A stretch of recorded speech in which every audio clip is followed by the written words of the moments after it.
Yo, Ben Simmons is about to get traded. Your boy's gonna finally be on another team. Multiple teams are interested, according to ESPN. Let's break down these trades.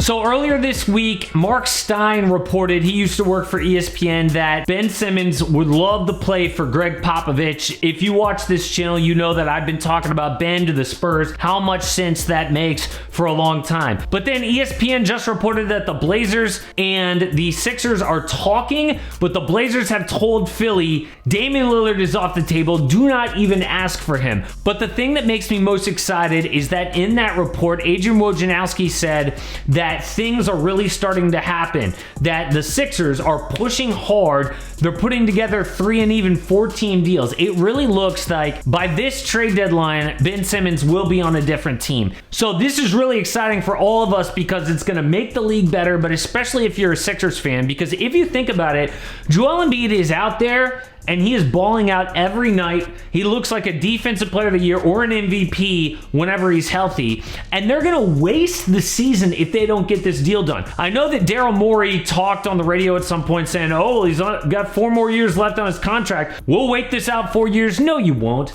Joel Embiid is in his prime right now. We don't know how healthy he's going to be, and they can't afford to waste a prime Joel Embiid season. So they are motivated to get this deal done. But obviously, they want a huge package in return. The only way they're going to get that is if they have multiple teams that are really interested so that those 2 teams can bid against each other to get the price for Ben higher and higher. One of those teams right now we know is the Trailblazers, and maybe the other one is the Spurs. Let's first talk about the Spurs. I think that they make so much sense for Ben because Gregg Popovich is the perfect coach for him. San Antonio is the perfect city for Ben. And I worked in San Antonio on TV covering sports and covering the Spurs, and it is the most sleepy town ever. They have a stranglehold on the media. Like, if Ben doesn't want to talk to reporters, all he has to say is, I don't want to talk to reporters, and they are not going to put microphones in front of his face. And that is perfect for Ben Simmons. We know that under the spotlight and under like the media and the fan attention, he just crumbles. Well, that doesn't exist in San Antonio. It really doesn't. Also, I think Gregg Popovich is the perfect coach because A, Ben says he would love to play for Pop, and B, Pop is one of those rare guys who can tell Ben what to do, and Pop's got the authority to back it up. So we saw with like Brett Brown, Doc Rivers, like these guys could say, Ben, will you please shoot more, please? And then they would tell the media, yep, I really think Ben's going to shoot more. I know you've been seeing those videos in the offseason of him shooting. It's going to happen this year. But then he wouldn't do it. And the thing is that Ben Simmons always had more power than the coaches, and Ben knows that. So if the coach threatens him, who are the Sixers going to get rid of if it comes down to it? The coach or Ben? Of course, they were always going to get rid of the coach, and the coaches want to save their jobs. They wouldn't force Ben Simmons to do anything. Gregg Popovich will force Ben Simmons to do stuff because the Spurs would pick Pop over Ben all day long. And so Pop will play Ben like 20 minutes a night if he needs to, if Ben's being a problem. It's the perfect spot for him. So the only trade that I really think makes sense is DeJounte Murray, Doug McDermott, and Thaddeus Young for Ben Simmons. Obviously, the Sixers need a new point guard, and DeJounte Murray has balled out. This is by far his best seasons. You can see his stats on the screen right now. We knew this was coming because DeMar DeRozan's out of the picture, so DeJounte was going to run the show in San Antonio. And with that added responsibility, he is really balling out. There are 2 big problems, though, with DeJounte Murray in Philly. Number one is the fact that he's not really a good three-point shooter. I mean, he's passable.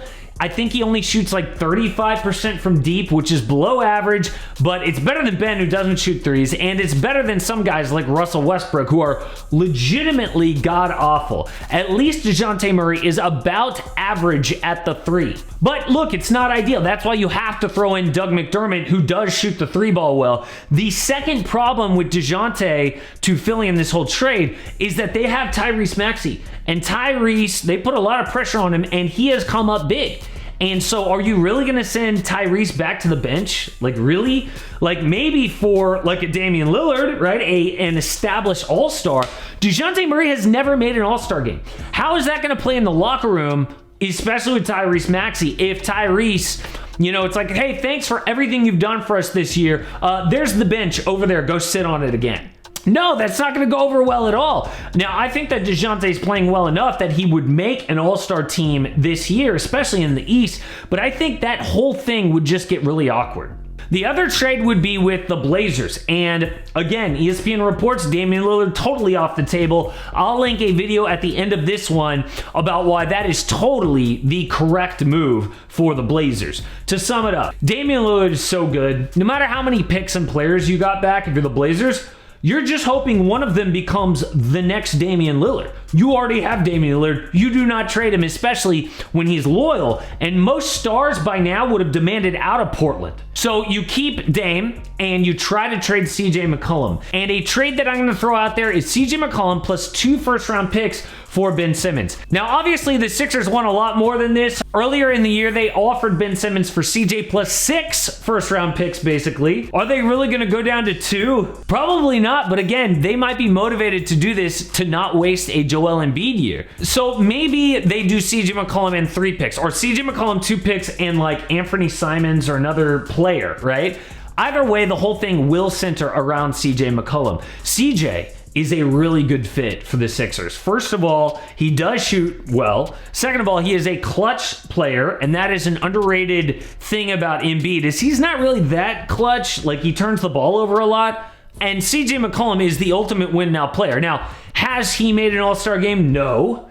Just like DeJounte Murray, but we can all see that, yes, Tyrese Maxey should go to the bench if CJ McCollum is in town. If I were the Sixers, I would get this deal done. I would get CJ McCollum on my team. I know he isn't Damian Lillard, but in the East, if you have CJ, Joel Embiid as your big 2 with Tobias Harris, maybe a 3 there, and then you've got Seth Curry, Danny Green, Matisse Thybulle, very good on defense. Andre Drummond on the bench with Tyrese Maxey. Like, now you can see that they're a legit contender. And the East is wide open this year. I mean, look at who's in first place, the Brooklyn Nets. They are nobody's favorite to win the title right now. Like, they look shaky, even as a first place team with Kevin Durant. How is that even possible? Also in the East, you have the Milwaukee Bucks, who, for me, are actually the favorites to come out of the East. You've got the Miami Heat. My point is, it is totally doable and conceivable that if the Sixers pull off this trade, it makes them an instant contender. This was a quick reaction video, guys, to all this news that's just coming out. I am just talking. This is unlike normal videos where I might know exactly what I'm going to say. I was just doing most of this off of the dome, so if I missed anything, just let me know down below in the comments. This is the new studio, pretty much. I added these lights. I'm actually not so sure about them. We've got a plant here. I don't know. But about that video that I was talking about earlier, this is like a deep dive to why the Blazers should not trade Damian Lillard and why CJ McCollum is the perfect trade piece.